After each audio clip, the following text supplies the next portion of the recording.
देहिया के साबन से धोवनी जा साबन से धोवनी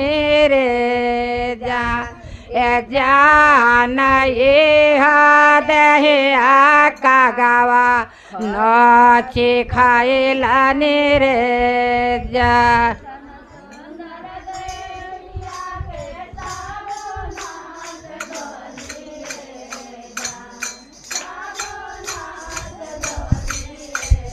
हेलो बाटो न कागा एक दिन खोद खाइए रे गाय सन सुंदर देहिया के साबन से धोवनी रे जा साबन से धोवनी रे जा जान ये देहिया का गवा नची के खैलानी रे जान ये हो दया का गवा खोद खाइए रे जान ये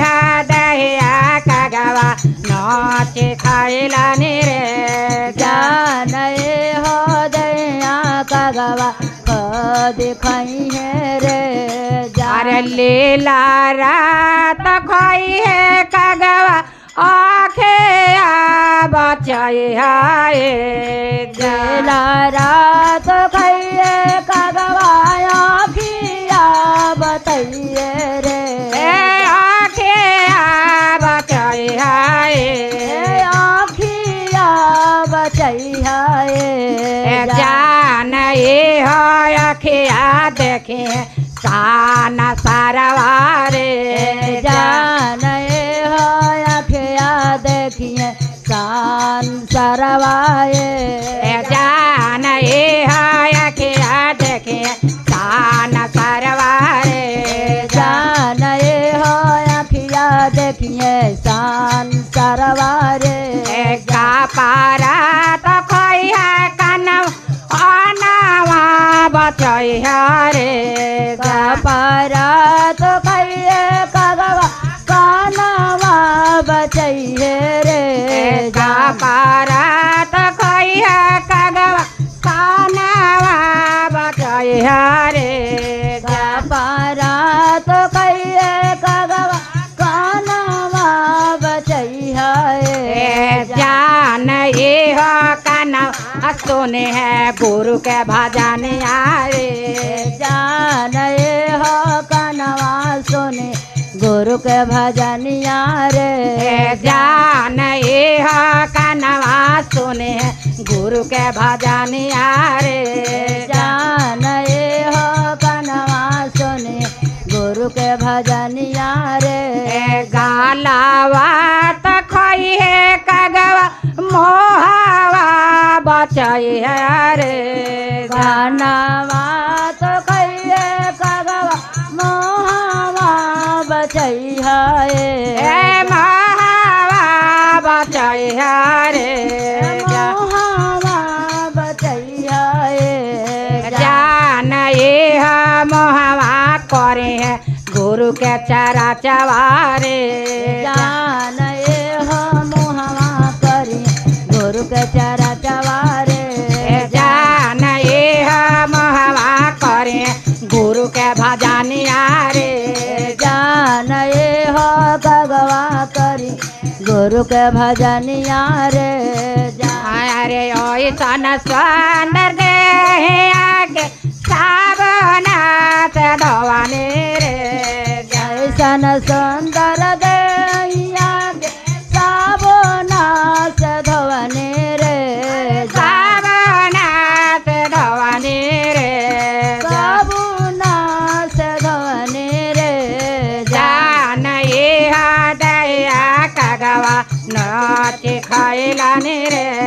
जान ये हो दया कगवा खोद खाई है रे अरे बहिया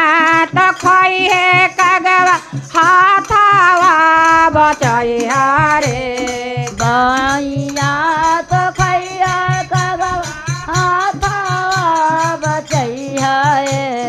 हाथावा बचई रे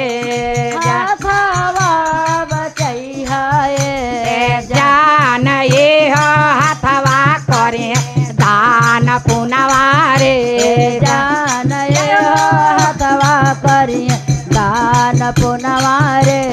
जान एह हथवा करे है दान पुनवा रे जान एह हथवा करिए दान पुनवा रे बेटावा तो कही है वा गोड़ावा बचय हरे बेटवा तो कहिया गोड़ावा बचई है बेटवा तो कही कगवा गोड़ावा बचय हरे नहीं हो गोड़वा करे है तीर्थ धामवा रे जान एह गोड़वा करिए तीर्थ धामवा रे जान एह गोड़वा करे है तीर्थ धामवा रे जान एह गोड़वा करिए तीर्थ धामवा रे ऐसन चांद दे के सावनाथ धवनी रे ऐसन सुंदर देहिया के साबुना से धोवने जान एह दहिया कगवा नाच खैलानी रे जान एह दया कगवा खो दिखाई है रे अरे गावत निकल लागे बजावत निकल लागे चारा चावा ये गुरजे बाड़ा निकल लागे लागे बजावत निकल लागे चारा चवाए गुरजे बड़ा अरे गावत निकल लागे बजावत निकल लागे भजनिया ये गुरजे बाड़ा निकल लागे भजनिया ये गुरजे बड़ा निकल लागे असनिया ये गुरजे बाड़ा निकल लागे